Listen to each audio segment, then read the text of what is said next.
माँ भवानी की एक स्वभाव था पार्वती मैया का। माँ पार्वती नित्य श्री विष्णु सहस्त्र नाम का पाठ करती थी, उसके बाद भोजन करती थी नित्य। एक दिन हमरे बाबा को भूख लग गई, बाबा भोजन की थाली पर बैठे हैं, अब भवानी जी पाठ में लगी हैं। बिना मैया के बाबा कैसे पाले हो? बाबा प्रतीक्षा करते रहे। जब माँ पार्वती श्री विष्णु सहस्त्र नाम का पाठ करके आई, तब बाबा ने एक मंत्र दिया। देवी आपको एक मंत्र देता हूं, राम रामेति रामेति रमे रामे मनोरमे सहस्रनाम तत्तुल्यं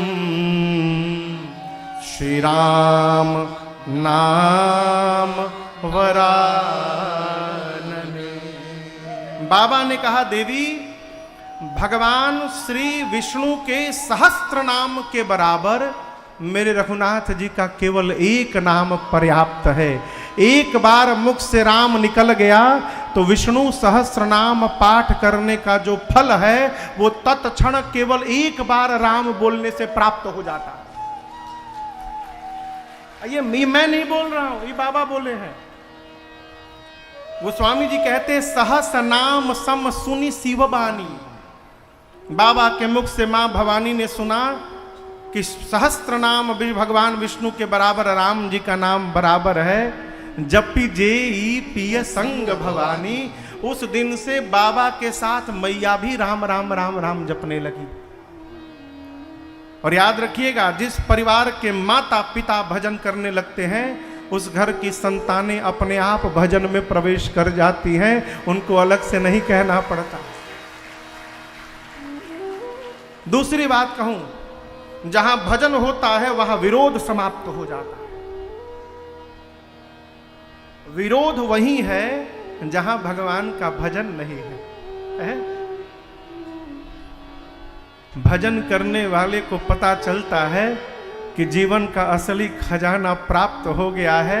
इसके बाद जिस खजाने के लिए विरोध किया जाएगा वो समाप्त होने वाला है और ये साथ चलने वाला खजाना है। इसके आने के साथ उसका मोल समाप्त, इसलिए विरोध समाप्त। गोस्वामी जी कहना चाहते हैं कि जिस प्रकार भजन के प्रभाव से यहां विरोध समाप्त हो गया, युवानी अवस्था में बहुत झंझावात आने वाले हैं जीवन में। गृह का रजना झंझाला आए, वेलकम करिए, साथ में भजन करते रहिए, बाबा के तरह राम राम कहते रहिए। समस्याएं आएंगी, समस्याएं आकर चली जाएंगी, उसका प्रभाव आपके व्यवहार विचार आचार पर पड़ने वाला नहीं है। इसलिए पहले श्लोक में बाबा को स्मरण किया, दूसरे श्लोक में मेरे प्रभु के मुख को वंदन किया। कौन सा मुख? रात्रि में सुने कि प्रातः काल राजा बनना है, प्रसन्न नहीं भय। प्रातः काल सुने राजा नहीं, वन में जाना है, दुखी नहीं भय। देखिए मनुष्य जो जीव है ना माई बाप, अद्भुत जीव है। क्षण क्षण मात्र में विचार बदलते हैं। आपको एक उदाहरण देता हूं। एक आदमी रेगिस्तान में चल रहा था। कहां? रेगिस्तान में। प्यास से व्याकुल हो गया, लगा कि अब प्राण निकल जाएंगे उसके। तब तक दूर रेगिस्तान में एक भवन दिखाई पड़ा, 2 माले का एक घर, अगल बगल कुछ वृक्ष लगे थे। सोचा शायद वहां कुछ पानी मिल जाए।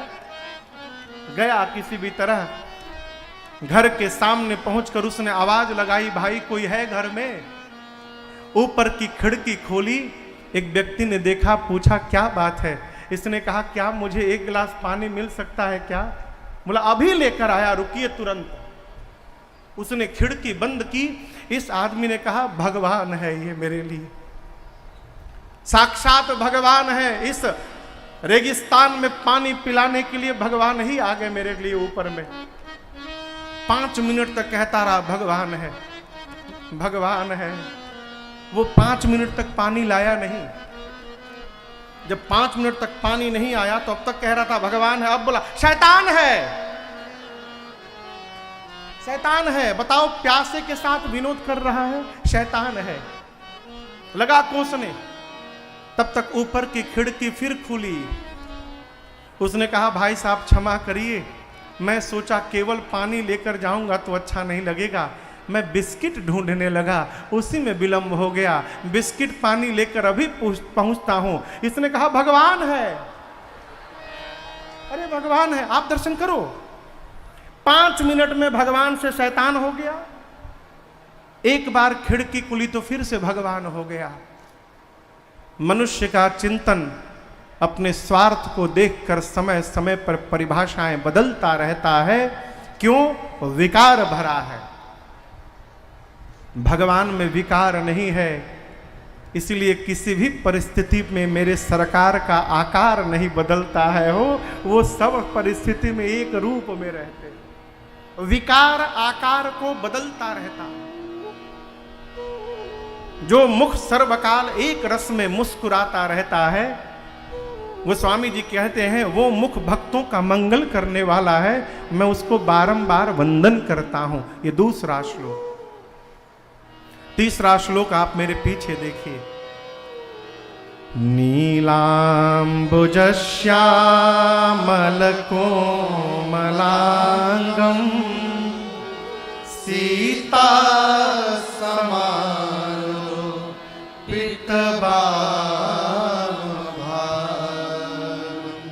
पाणौ महाशायक चारुचापं नमामि रामं रघुवंशनाथं। वो स्वामी जी कहते नील अंबुज के समान जिनका